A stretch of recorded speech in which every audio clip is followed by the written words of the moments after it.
There is a glaring error in the philosophy of Austrian economics. It's hard to find, but if you go over the argument slowly, it becomes clear as day. Once you get it, you will be able to participate in a much more practical discussion of solutions for economic issues. I'm Dylan Moore, co-host of Amagi, the place where anyone can turn for improvement in every aspect of themselves, whether that is professionally, politically, philosophically, or otherwise. In this episode, we will be separating the good from the bad in Austrian economics, both in its core philosophy and how economists use it as a practical model.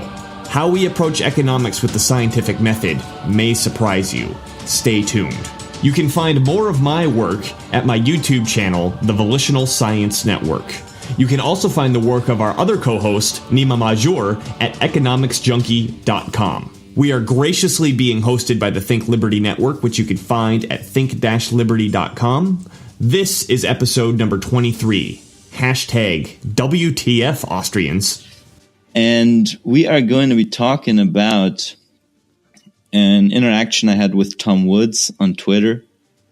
So he was tweeting something about how the great Tom Woods of the Tom Woods Show, by the way. Big libertarian show. I'm assuming if you're listening to this, you probably know what it is, but I just wanted to throw that out there in case you didn't know who Tom Woods was. Yeah, he's an economist. And he also...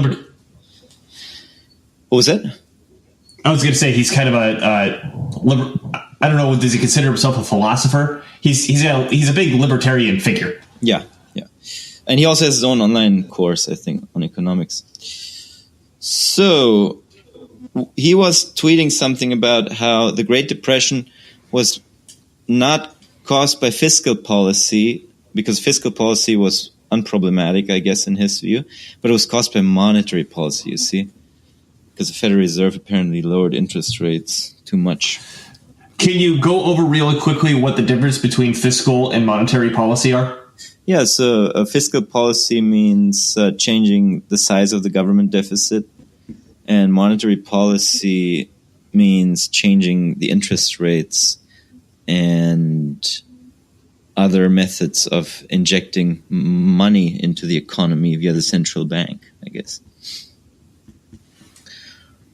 So, I mean, that's how he's looking at it. As far as monetary policy, I personally would say monetary policy is changing the risk-free interest rate.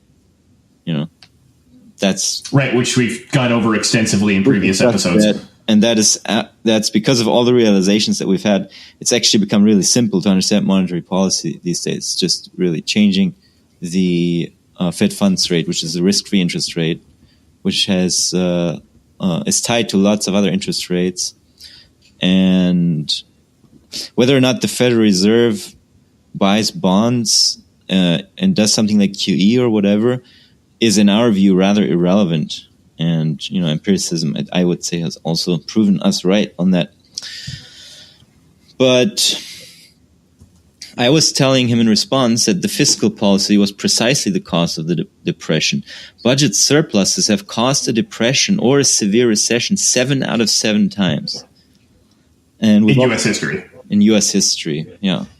So we've also gone through that, and so I just linked to the historical evidence on that. And then Tom Woods' response was not debating with an MMTer. And this is very funny. For anyone who listened to my debate about MMT on the Tom Woods Show. Right. I reached out to Tom Woods, and he actually invited me onto his show. I don't remember how long ago this was. Was it a year ago? 6 months ago? I don't remember. Yeah, something like a year ago or something. To debate Bob Murphy, who's an obviously Austrian economist. And Tom Woods acted as the moderator, and I felt that he did a great job, and he was very polite. And at the time, he was even... You could tell in his moderation, he was making it obvious that he wasn't trying to take Bob's side, that he was trying to be as objective as possible, and actually kind of like throwing me some small bones in terms of the debate in order to show his objectiveness, because obviously he's biased towards Bob, which I thought he did a great job, and I'm kind of shocked that he's going to come. In his own mind, he was just seething. He was just sitting there and holding it all back, I imagine now. I guess. I don't know. So... And then what was the next response? Well, because it's kept going, right? Oh, right. I don't even know. Oh, yeah. I have it down here. So then I just retweeted his statement, not debating an tier. And I said, Austrian economist Tom Wood's response to empirical data proving austerity-induced lack of net private saving causes severe recessions or depressions every single time. So I just shared his tweet saying, not debating with an M tier. And then he responded to that saying, so that means we should never ever have another recession. I hope your crazy theory that makes no sense is right. To which I responded, not sure why you're putting words in my mouth. In a net import economy, net private saving can go negative if the current account deficit expands enough or the budget moves towards balance, or a combination of the two anytime. Which is stuff we've, again, covered extensively in previous episodes, if this is the first time you're hearing that sort of language. Right, and he didn't have much more to contribute thereafter, so obviously. So I think we could unpack a lot from this interaction. And I think the most important one is what you said, is the question of empirical evidence. So when I considered myself a follower of Austrian economics, one of the reasons I followed it was because it comes off as something that is very philosophically sound. And in fact, tell me if I'm wrong, Nima, you're the economics junkie, not me. The starting point of Austrian economics actually is philosophy, where the whole idea is to say, okay, what are the different effects of wealth generated through or gained through violence versus wealth gained through trade, and then they take everything as a derivative of that. Would you agree with that statement? I guess I would require going back to the beginnings. I mean, the Austrian school, I think, started with Menger, or Mises probably made it much more popular. And Mises wrote a lot about just the philosophy of economics, of what is economics. And so, Austrians have always been pretty philosophical, I think. So there's certainly an overlap. Okay, because one of the things that I'm super appreciative of the Austrians. Rothbard literally wrote books purely on ethics, but then also books on history and books on economics. Got it. Well, because one of the things I always wanted to say that I always noticed about Austrian economics is this hyper focus on ethics, which I really, really liked, and because I saw that they made this very big effort to have a philosophic grounding with their economics, I guess I just assumed that territory came with empiricism. Yeah. Well, that's one of the problems with Austrian economics is they're very they pride themselves as being very logical. And they certainly make a huge effort in being logical, but they don't really, they're skeptical about empirical evidence, to use the words of Bob Murphy. And so they can go, they start with an axiom, which is, in their view, irrefutable, because that's what an axiom is. Axiomatic. And so then if all your following theories are based on that axiom and it's all syllogistic reasoning, then your ensuing theory must be right.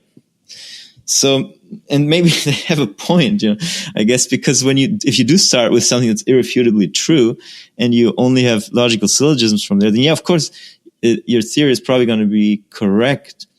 However, what if you just say that you're basing your ideas on irrefutable axioms, but you don't actually do it?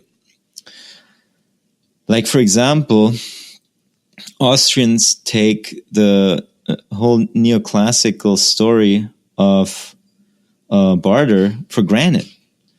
It's like a white spot.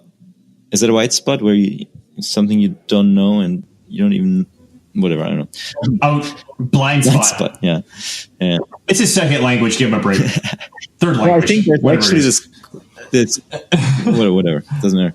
But so blind spots, where they don't really consider that, maybe we challenge that assumption, because as we've done many times here, we've talked a lot about the empirical basis for the assumption that everything started with barter, and it doesn't look very good for that theory.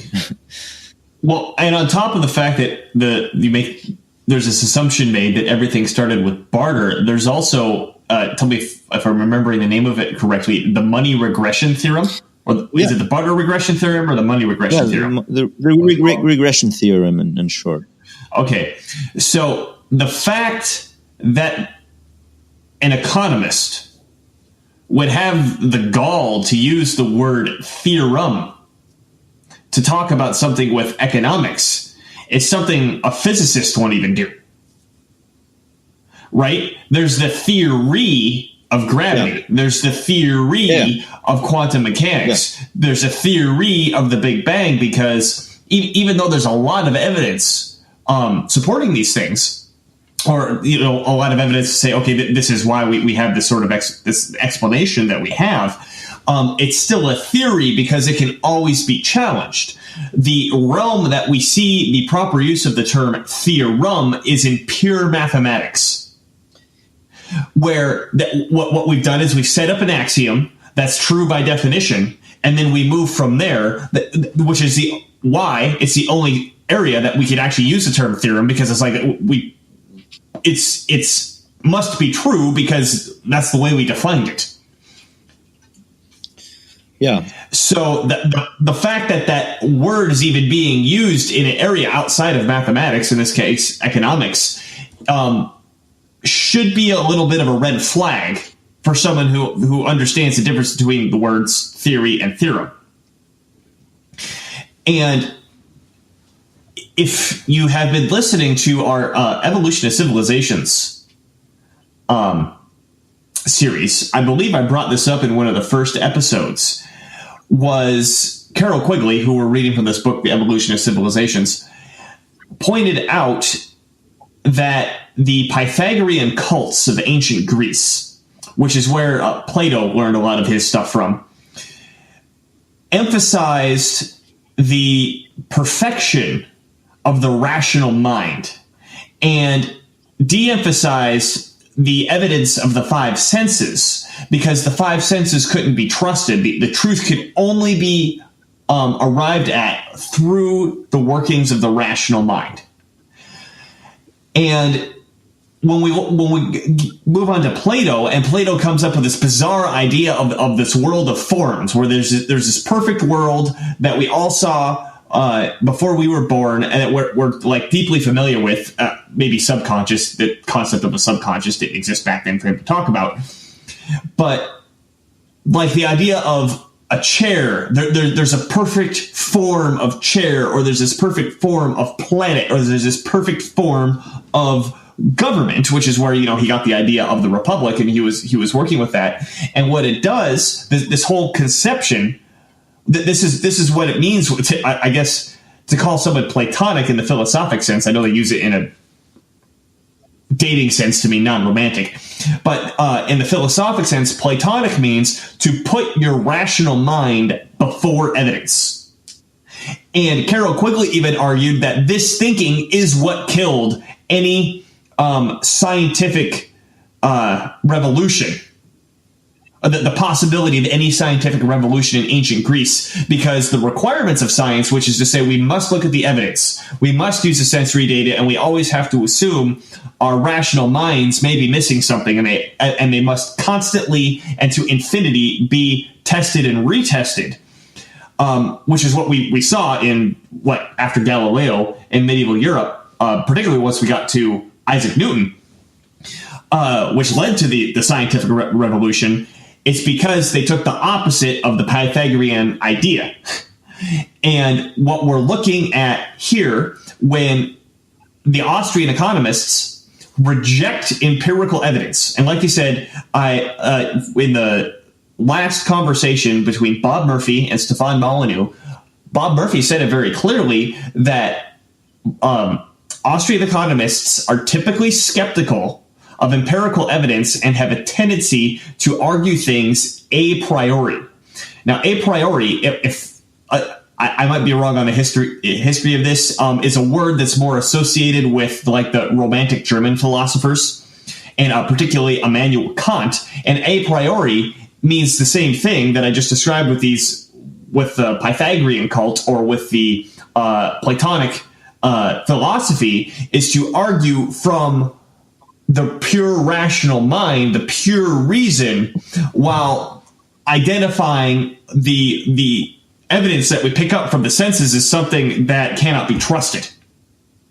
Well, I mean, the Austrians, their explanation is a little more complex than that. That the senses don't give it trust. To me. They just, at least from the ones I've read, I think Mises mostly, he makes the case that the economic system is so complex and human interactions are so complex and outcomes are variable, and the lack of the existence of constants. Like, for example, in physics, you have certain constants like the speed of light and this and that. In mathematics, you have the rational number or the irrational number. Irrational, like pi or e or whatever. Right. And he says in economics, there are no such fixed relationships, so it's impossible to make scientific predictions, but also the entire economic system is just so complex, and causation and correlation can never really be established. And for that reason, there's no value in empirical evidence to understand economics. Carroll Quigley had the perfect answer to that too, and he aimed this. He was particularly aiming it at history in this book, The Evolution of Civilizations. But he very clearly stated that this applies to any social science, which I guess we can include economics under the umbrella of. Is how could somebody possibly say that and still continue to be an economist? No. Same thing with, because historians make a very similar argument, which is to say, okay, there's all this stuff in history, and there's no way to, because there's an infinite number of facts, there's no way to draw any patterns out of it. Well, if that's the case, why are you continuing to be a historian? And Quigley even pointed this out, which was very interesting, because Quigley was he originally went to university for a biochemistry major. And then, I don't know, at some point, junior year or something, he switched to history.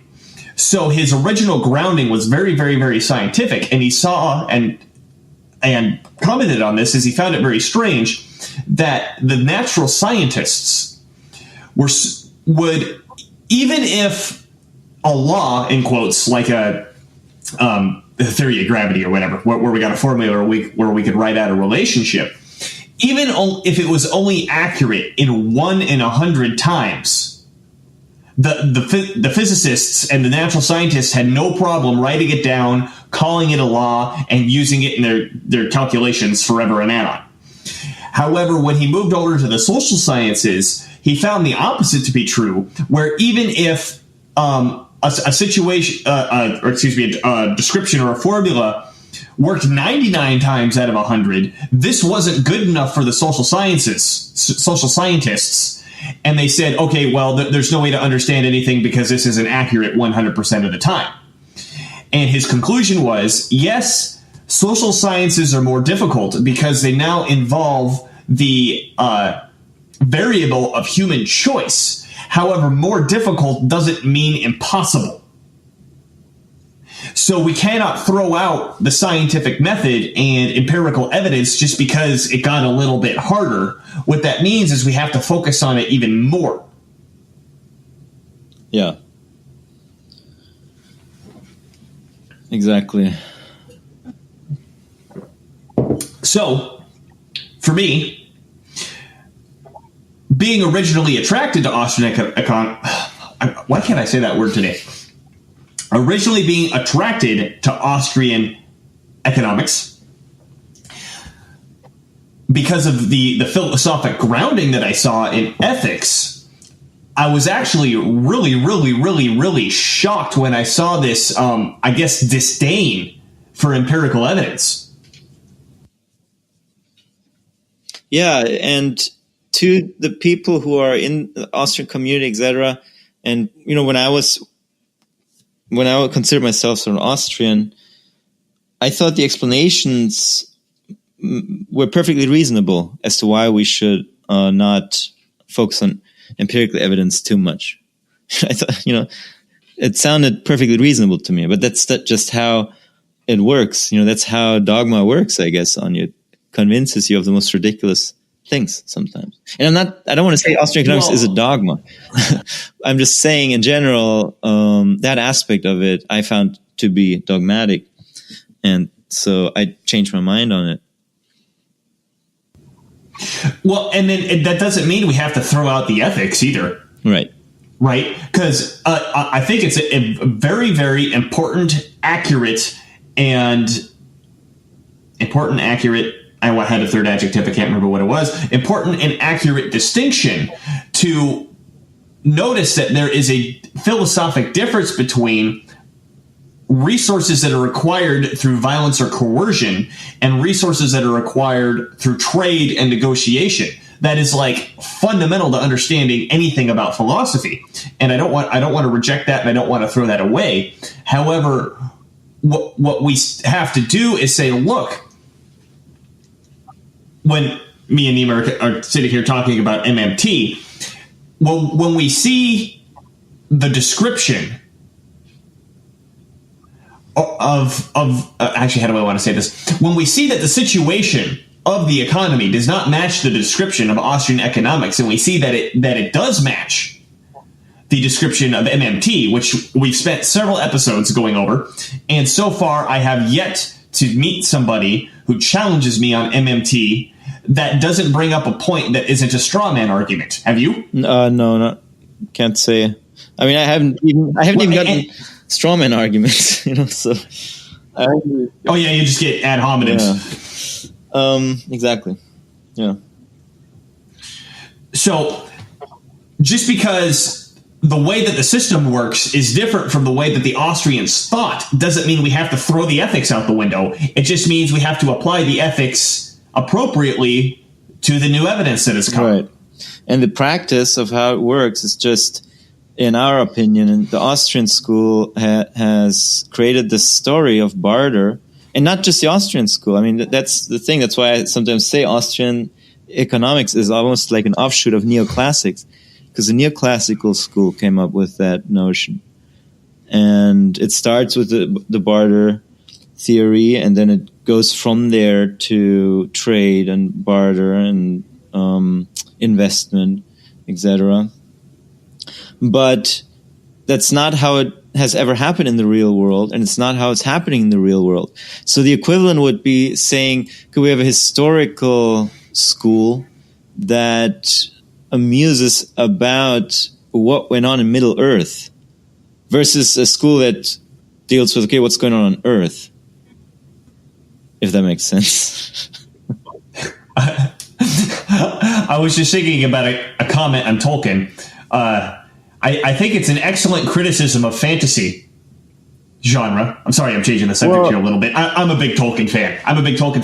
That fantasy authors never take economics into account when they're writing their books. It's like they're just completely ignorant of it. And I think the good science fiction authors, which is kind of your closest cousin to fantasy, are the ones that do have some sort of understanding and relationship to economics, because then the stories gain more depth and they're more believable. Yeah. Sorry, total offside rant. The only time that Tolkien brings up money in the Lord of the Rings, I think, is at near the beginning of the Fellowship of the Ring, when they're in the inn at Bree. They mentioned we need some money to pay for the inn or something, and that's the last you ever hear about money the whole time. Yeah. Goddamn fantasy authors. Anyway, sorry. Well, maybe they're just predicting the cashless society already. Or maybe it's fantasy, like you said. We're trying to figure out what the hell's going on in Middle Earth when the fantasy authors are going, we don't do economics. Quit trying to apply it to us.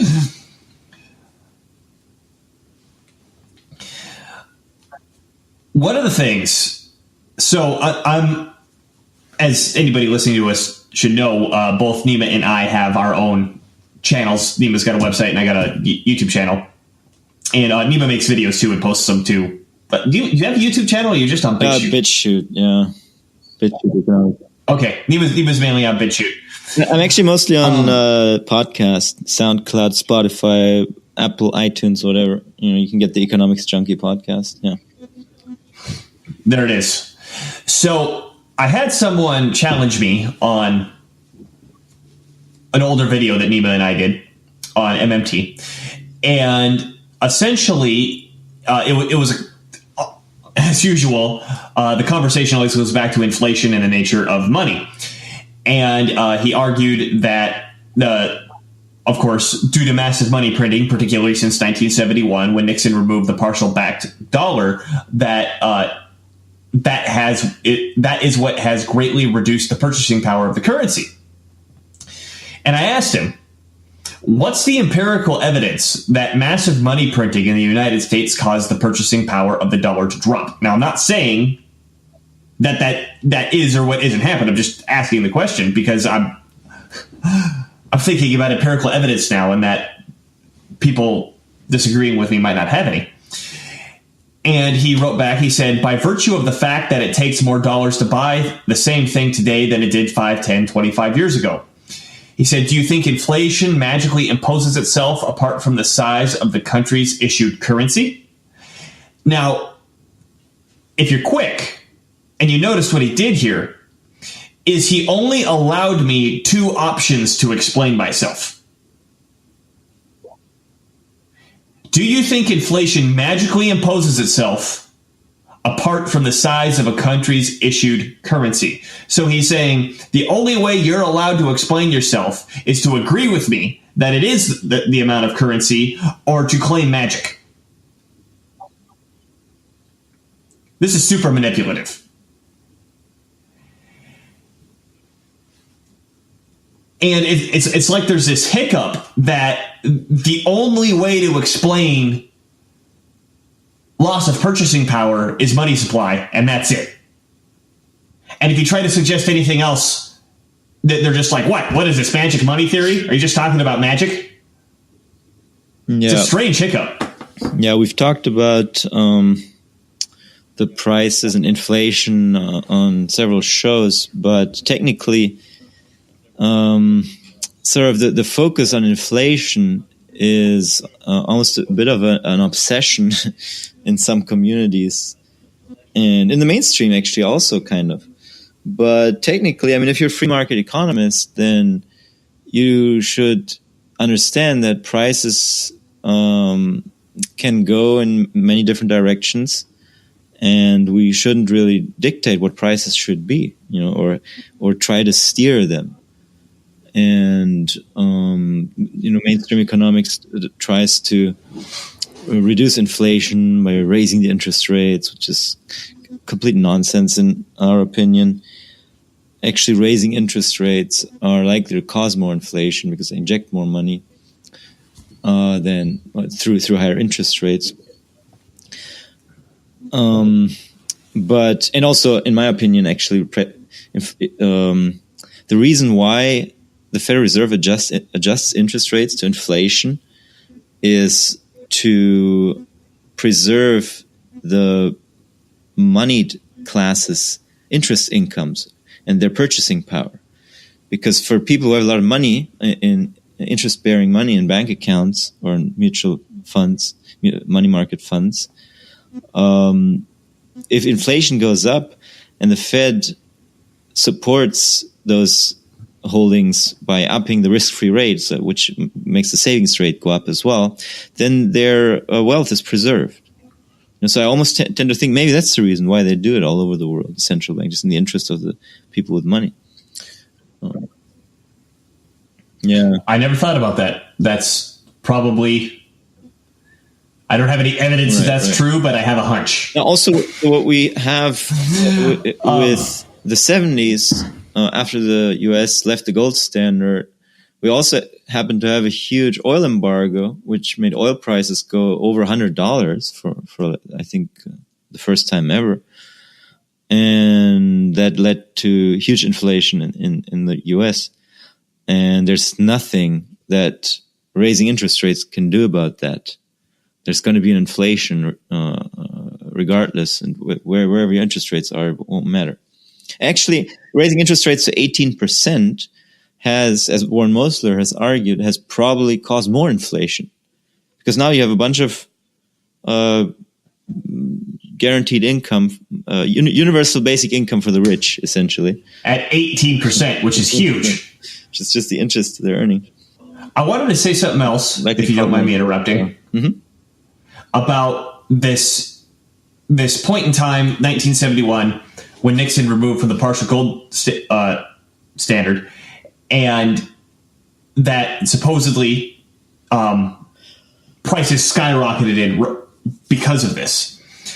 And compare this to the claim that empirical evidence we need to be skeptical of. So when we, first of all, to look at this from a scientific viewpoint, if we see that the prices have gone up dramatically since 1971, and then we also see that there was this really big event that happened that Richard Nixon removed us from the partial gold back standard, ignoring the fact that it was only for international and that the national one was done in the 30s. We'll ignore that for a second. And you say, okay, this event happened and then this event followed. The Nixon removed the standard and then the purchasing power went down. That is not evidence. That is an observation that's enough to create a hypothesis to go out and find evidence for. Right?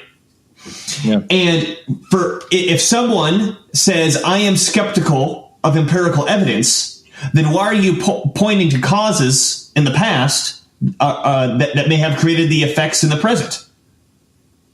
Because I should be able to turn around and back to you and say, well, I'm skeptical of empirical evidence, so I don't care about that. No, but if the evidence supports if the supposed evidence supports the theory, then it's okay, I guess. Right. Well, and obviously, emotionally, that's what's going on. But I want to break that down because honestly, it's hard to think logically and it's hard to think scientifically. I'm not saying I'm doing it all the time, but this is the correct way in order to say, okay, this happened and then this followed. Now, that alone is not enough to say anything concretely. However, it is an observation worthy of making a hypothesis to further investigate. That's the way something like that should be handled. And as you brought up, if we do a little bit more investigation, there was something else that happened just at the same time, an oil embargo. Right? There was something happening with interest rates. And there was all sorts of things happening. And then the question now becomes, okay, we have all these variables, just like you said at the beginning, that we've got all these variables. How do we isolate? And instead of taking the Austrian excuse and saying, okay, there's too many, I can't do it, we say, okay, it's harder, but let's take a closer look. And as Warren Mosler pointed this out, as soon as the embargo was over, the inflation stopped. Well, no, it was when the U.S. deregulated natural gas. Because that was it. you had a competitive product. Now, even that's not proof, but it is some evidence to support the theory. Yeah, which is more than the pointing at the original fact that Nixon went off the gold standard. That's just the original observation. Also, inflation by itself isn't really that relevant if wages went up or if incomes went up accordingly. So inflation by itself is just a complicated measure to look at. Well, in addition to that, this is something he said, that the currency, or that when Nixon did this with the gold backing, it greatly reduced the purchasing power of the currency. Now, even purchasing power of currency is something really, really difficult to measure, because you can say, okay, a loaf of bread cost X in the 70s, and now it costs 5 times X. Well, let's flip that in the other direction and say, okay, how much did an iPhone cost back in the 70s? Well, you couldn't buy an iPhone back in the 70s. Okay, so the money today could buy me stuff that it couldn't buy in the 70s. So did the purchasing power increase? Did it decrease? I don't know. It's a complicated question, like you said. But plus your income went up, so, and interest rates usually compensate for expected inflation. So inflation by itself, this is probably a heresy from the standpoint of Austrian economics. But Warren Mosler, for example, he said there's not even really much evidence that inflation is bad. Sort of regular levels of inflation. But he even said, maybe he's going too far, I don't know. He even said 10%, 20%, that's not even evidence that is necessarily bad. Because if everyone's expecting everything's predictable, then people will just adapt accordingly. Okay, well, let me flip the other side, which I think an Austrian would respond to, is that the damage of inflation is the fact that it erodes savings. Well, that it doesn't, because savings accounts will just pay higher interest rates because the central bank raises the interest rates during inflation. Yep. I just wanted to play devil's advocate. But what Austrians actually say is that it's a redistribution of income, because those who receive the money first benefit from the increased money before those who get wages, etc. Right, because money supply is the only thing that affects inflation, according to the Austrian view. Whereas MMTers say that, at least the ones I've read, say that inflation is caused by investment spending plus export surplus plus the government budget deficit. If the combination of those things is high, then inflation is likely to be higher. Due to money supply, right? Because there's other pressures on inflation as well, as you've again gone over extensively. Sorry. So there's that kind of inflation, basically. So there's 2 different kinds of inflation. So the one is the one I just described, which I think they call demand pull inflation, which is investment spending plus export surpluses plus government budget deficit. And then there's also commodity price or monopoly price inflation, which is, for example, if you have a monopoly like OPEC, at least at the time, could set prices. Then if they just up the prices, then that has an impact on all the other prices in the affected economies. Obviously sends more money to the oil states then also. But that is another possible cause of inflation from what I've read in Randy Ray's papers on that.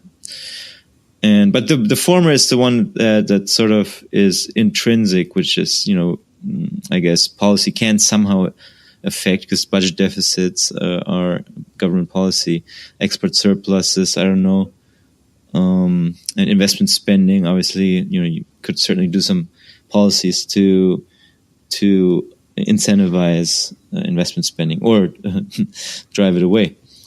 So, right. I want to address your heresy too, where you brought up what Moser said, that not that you necessarily agreed with it, but that inflation might not be that bad. And I remember him saying something particularly that, going back to what the Austrians were saying about money being a tool of savings, is Moser asked the question is we have to have the discussion of whether or not money is viewed as a tool of savings or if it's viewed as a tool of employment. And I never thought about this way until he brought this up, is he said, we have many, many, many, many, many different tools for savings. And actually investment too, right? But by savings, I mean, being able to save your money and utilize it later. We have many, many different tools for investments / savings, which is, buying treasury bonds or gold or buying rentals or mutual funds or whatever, right? There's all these things that you can put your money in to hedge yourself against the effects of inflation. However, what are our options for the tools of employment? It's money. Yeah. Right? I mean, I know we could talk about, regulations, and the more regulations we have, the more difficult it becomes for the private sector to do anything to employ itself. But ultimately, that's secondary to the fact that the government demanded a tax to begin with, and the definition of employment is to work for the unit of account that the tax is demanded in. Yeah. So Moser's argument, and I think I agree with this, is that money needs to be seen as a tool of employment, not as a tool of savings or investment. Because we already have those tools. Right. And technically, if you go back to the empirical creation story of money that we've talked about much and has been written about by David Graeber in Debt the First 5,000 Years, it is actually a tool for employment. The reason why the state needs money, needs to create money, is so they can move resources into the public sector, so they can hire people into the public sector. So they impose a tax, and so they spend money into existence. Which we went over quite well in episode 1. Go check it out if you haven't already. Nima, we're bridging right up to the 45-minute mark here.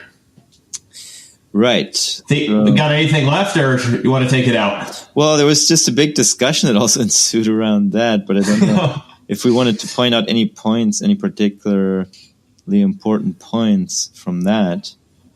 If you had a favorite one, let's do at least one. Okay, my favorite one is MMT is garbage and will be garbage as long as scarcity exists. Okay? Not an argument. I mean, there's your ad hominem for you. Right. Well, let's just pry into what he was probably getting at here. So, again, this is the barter theory of money error, which is you're treating money as a scarce resource. That's where, because the Austrian argument is that prices tell us how resources need to be moved and where they need to go, right? As prices go up, that means move resources there. As prices goes down, we probably don't need the resources there so much. And they apply the same thing to money, and they say, okay, interest rate is the cost of money. And like you said before, if we increase the money supply, that decreases the purchasing power immediately.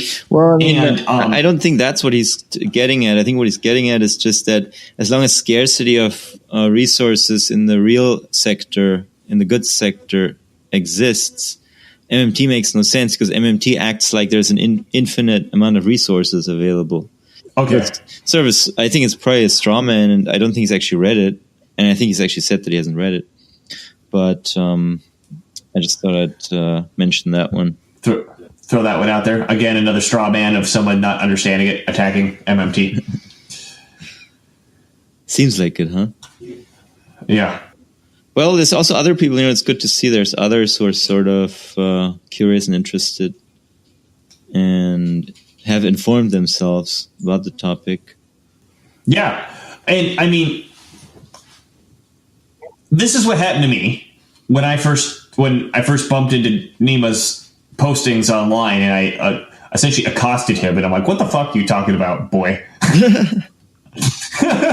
What is this shit? And I'm starting to get the same thing to happen to me now, and it's just so bizarre. I mean, it's simple once you get it, but it's so bizarre because it is so different from what we've been, I guess, programmed to believe. And so far, I'll say it again, I have yet to have somebody levy a proper argument against MMT that wasn't a straw man argument, where they didn't understand what MMT was saying, and so they attack an argument that an MMTer is not making. Yeah. Well, and I think so. Yeah, I hope it induces curiosity. I think MMT is very relevant and very important, even in the grand picture, in the grand scheme of things, because everything that we perceive as obstacles and threats to society and huge problems to surmount, they're just man-made problems. The countries are at war with each other because there are powerful people who make people in different countries hate one another. And there are powerful people who create stories about the scarcity of resources and the necessity of austerity and global warming hysteria and all sorts of mythologies that end up overpowering and ruling us because they've been so successful and so sophisticated. And MMT cracks open one aspect that where I personally hadn't really seen, that a lot of what I had heard was propaganda, even from people I thought were very awake. So I think it's just important to hack away at the matrix from all angles. And whenever you encounter falsehoods, when you ever encounter giant mythologies that restrict us in our ability to move forward and to do things, then that's very important. That's very relevant. And with that, this has been Amagi, co-hosted by myself, Nima Majur of economicsjunkie.com, and Dylan Moore of the Volitional Science Network, which you can find on YouTube. And we are graciously being hosted by the Think Liberty Network, which you can find at think-liberty.com. Thank you very much for listening, and we will see you next time.